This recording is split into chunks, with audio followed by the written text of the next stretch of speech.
Hey, so let us see about the next options. The next option that we are going to talk about is at timeouts. So by default, the timeouts will not display for us as part of this configuration file.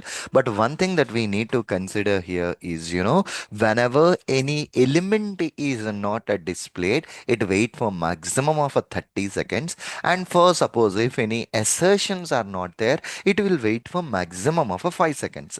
So by default, the timeout is gonna be okay. The timeout is gonna be 30,000 milliseconds. Okay, let me change this one. So I'm not passing any timeout for now.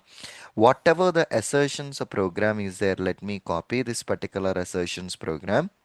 Okay, let me copy this assertions program and let me paste it as an assertions 3.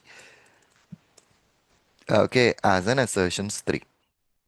And in this particular assertions 3, I don't want this one. I just want to have this basic program where in which upon opening the source demo, for suppose, okay, let me comment out these lines. Let me open up this username field. See here, I'm giving a wrong username ID. Okay, whatever the ID that I have given for the username field is not a valid one. Okay, let me save it. Let me try to run this particular program and check it out. So it's trying to open this particular source demo login screen, and here it's trying to wait for that particular element which is an username text field, right?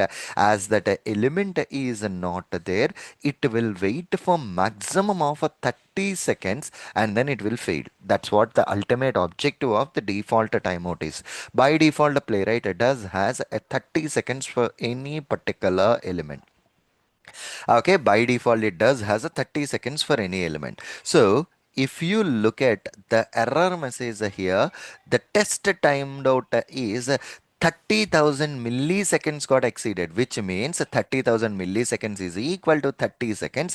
I waited for 30 seconds, still I am unable to find that particular element. So here, instead of this particular one, what I am doing right now is I'm changing it to 5 into 1000, which is gonna be 5000 milliseconds. Okay, I'm changing it to 5000 milliseconds, and let me rerun this program. Earlier, whenever we look at the console, it's showing it up as a 30,000 milliseconds, but this time, if you look at this particular console, it's showing as a 5000 milliseconds. Okay, which is waiting for 5 seconds. Okay, that's perfectly all right. Okay, that's perfectly all right. So update the program to the username field. Okay, update the program to the username field.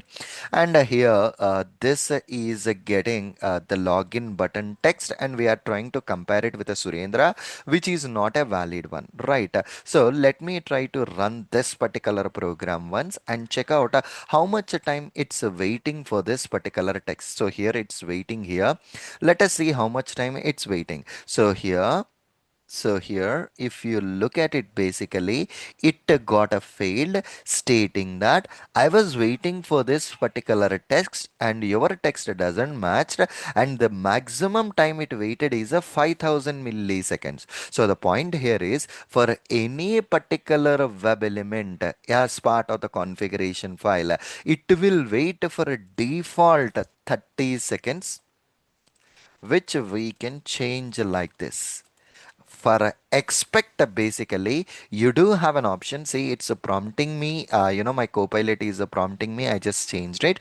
Default is a 5 seconds. We can change like this. I'm changing it to 1000 here, guys. So the timeout whatever we are defining as part of the expect would be for that assertion itself. So now when I run this particular program, this will wait for maximum of a 1 second and then it will throw an exception. So here, if you observe right now, the timeout here is a 1 second.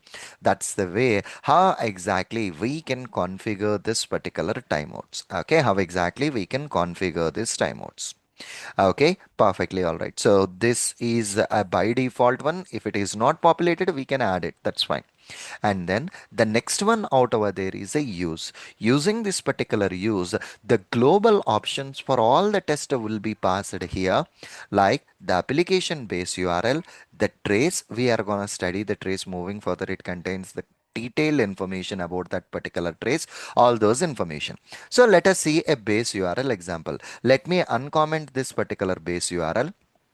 And as part of my this program, whatever the URL is there, cut this URL and update it as part of your base URL. So I have updated my base URL, and within my program, wherever the go to is there, I just pressed a simple slash here.